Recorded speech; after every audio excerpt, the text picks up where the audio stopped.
E nós vamos conversar com o cientista político e professor da Fundação Escola de Sociologia e Política de São Paulo, Paulo Nicoli Ramires. Bom dia, Nicoli. Bom dia, Glauco, e bom dia a todos os ouvintes.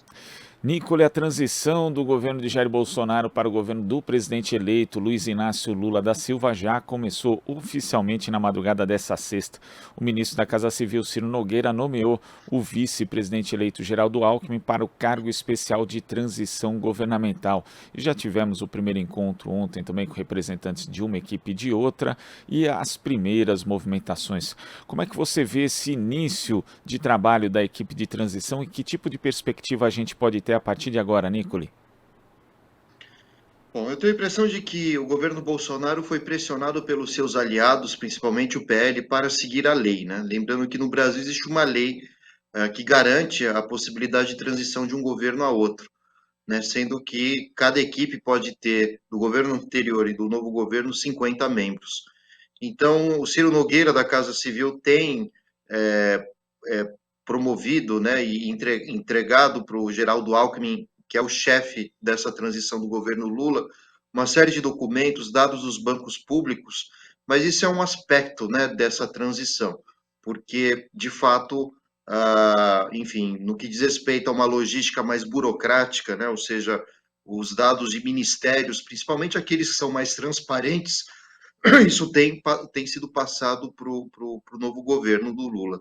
Agora, a gente não pode esquecer que ontem mesmo a Petrobras anunciou adiantamento do pagamento de dividendos aos acionistas, são mais de 200 bilhões de reais. E esse adiantamento tem um motivo, né, que é o de não deixar nas mãos do governo Lula esses recursos para serem usados para para eventuais programas sociais ou mesmo novas políticas, né, de expansão da Petrobras, como eram feitos no governo do PT.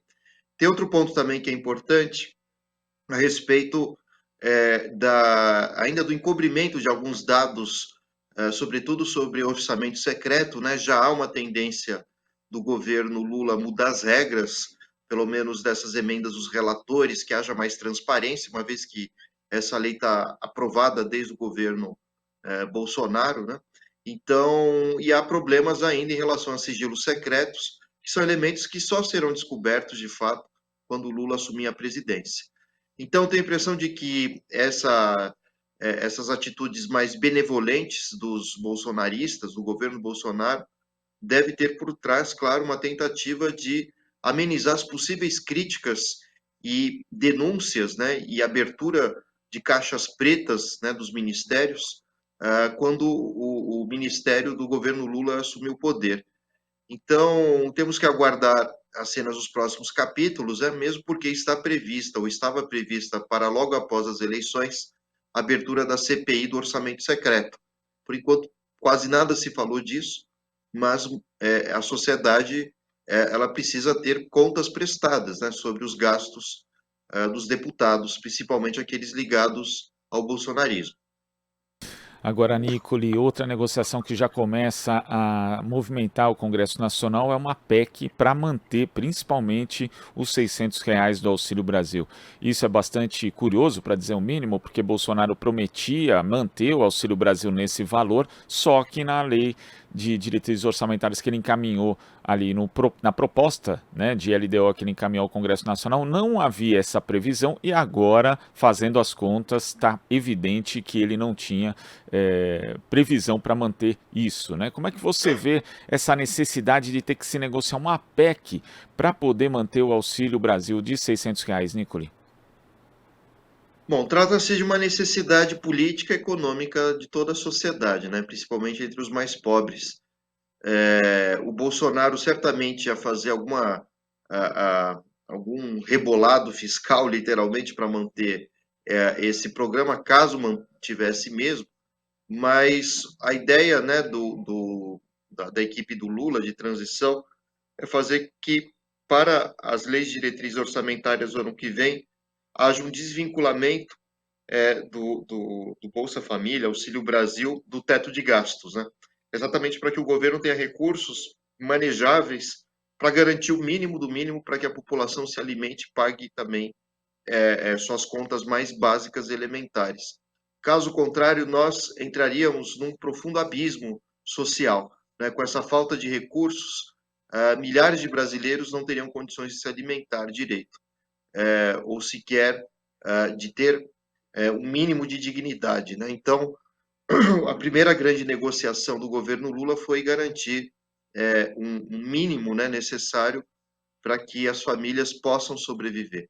Né? Isso mostra o comprometimento do governo Lula com as suas promessas de campanha, que era manter o auxílio e futuramente ampliá-lo, né, com outros programas sociais vinculados às crianças nas escolas, né, à saúde dessas crianças também e, claro, geração de empregos e redução do preço de alimentos, né, porque na proposta do Bolsonaro, esse benefício ele acaba sendo distribuído, mas sem pensar de fato no controle inflacionário, né, numa política de segurança alimentar para a população mais pobre. Então, o que vimos foi Bolsonaro aos 45 minutos do segundo tempo, fazendo literalmente medidas eleitoreiras, claro, com o objetivo de se manter no poder. E, de fato, agora nós vamos ter no governo Lula o retorno de profissionais da área do serviço social, profissionais que, de fato, planejam, né, programas que visam reduzir a desigualdade. E, provavelmente, já no segundo ano de governo, no início dele, já começaremos a ver as diferenças, né, entre políticas bem planejadas, né, de estudiosos, acadêmicos, pessoas que são ligadas aos movimentos sociais de fato, ou seja, teoria e prática unidos, ao invés de vermos as propostas e as realizações de Bolsonaro, todas elas feitas ao calor da hora, com medidas eleitoreiras e sem muito planejamento fiscal e orçamentário. Agora, Nicola, outro fato que chamou a atenção ontem também foi o ministro Alexandre de Moraes, na condição de presidente do TSE, falando a respeito dos protestos de caráter golpista. Ele destacou ali, durante uma sessão da corte, o caráter criminoso das manifestações que pediram intervenção militar. Segundo ele, os envolvidos em atos antidemocráticos sofrerão punições. E na condição de ministro do STF, ele também ordenou à Polícia Federal que apresente o detalhamento das informações colhidas até aqui sobre quem liderou os bloqueios nas estradas de diversos estados. Como é que você vê essa postura do ministro do STF, também presidente do Tribunal Superior Eleitoral? É necessário chegar a não só a quem liderou essas manifestações golpistas, mas também a quem financiou esses atos, Nicole?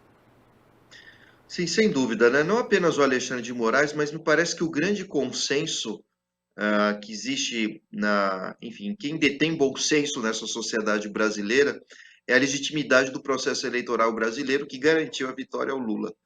Então, mesmo meios de comunicação que antes faziam grandes oposições ao Lula, é o caso da Rede Globo, da Bandeirantes, Folha, Estadão, há um consenso nacional entre meios de comunicação de esquerda, de direita, órgãos da sociedade civil, OAB, enfim, Fiesp, mesmo também órgãos do governo, né, como ministros que representam o STF, há esse grande consenso de que é necessário respeitar o resultado das urnas. E qualquer ação, né, que vise não levar adiante esse resultado são atitudes golpistas, né, são atitudes antidemocráticas. E a imprensa, a grande imprensa, tem feito questão de ressaltar isso. O próprio Biden também fez um discurso essa semana que aparentemente tinha tudo a ver com o Brasil, né? Dizendo que é inaceitável aqueles que não reconhecem o resultado das urnas. Né?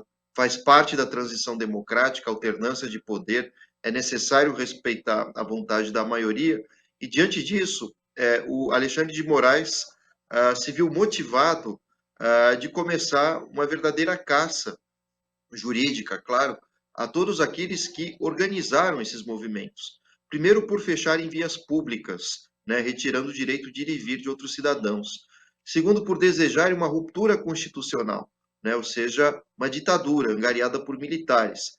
Nem mesmo, né, as Forças Armadas, enfim, se sensibilizaram com esses movimentos que têm tendências fascistas, né, nazifascistas. Nós vimos no sul do país pessoas ocupando estradas ou mesmo em frente aos quartéis, cantando o hino nacional, fazendo gestos com braços levantados, né, como os nazistas faziam, claro, com seus respectivos hinos, né?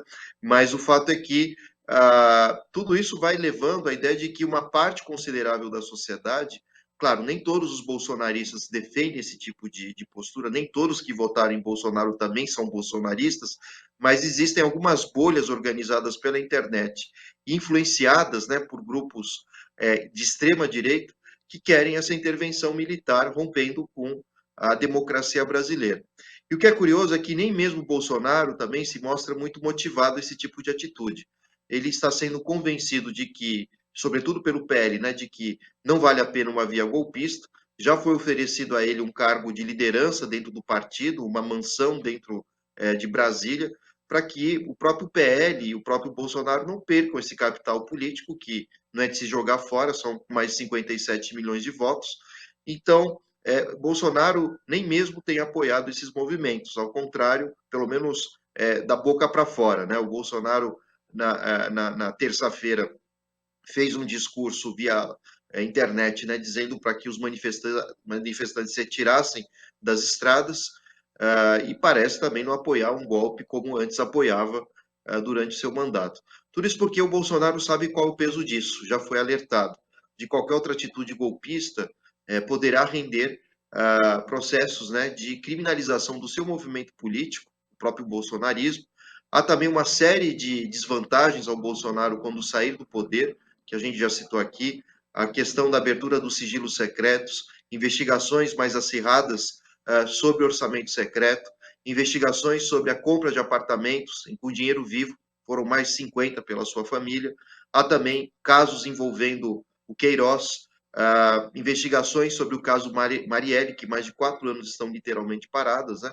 Então, todos esses elementos, né, motivam o Bolsonaro a baixar a cabeça, aceitar o resultado e sair da forma mais melancólica e silenciosa possível do poder, permitindo uma transição harmônica, segura, pelo menos é o que se espera e o que ele tem feito até agora. Mas a gente não pode esquecer que a extrema-direita ela tem uma série de artimanhas, né? Tentaram, durante o processo eleitoral, deslegitimar o processo eleitoral, o resultado das urnas, tentaram literalmente dar um golpe agora, na última semana, né, com o movimento desses lunáticos fascistas, né, que querem desrespeitar o resultado das urnas, mas as cartas nas mangas do Bolsonaro têm se esgotado. Faltam menos de 2 meses para ele deixar a presidência e, aparentemente, não há mais alternativa a não ser aceitar o resultado e permitir uma transição pacífica, uma alternância de poder, como a nossa Constituição exige. Nicoli, muito obrigado pela sua participação aqui no Jornal Brasil Atual de hoje. Até a próxima. Até a próxima. Bom final de semana a todos. Igualmente, conversamos aqui com o cientista político e professor da Fundação Escola de Sociologia e Política de São Paulo, Paulo Nicoli Ramires. Estamos apresentando Jornal Brasil Atual. As notícias que os outros não dão.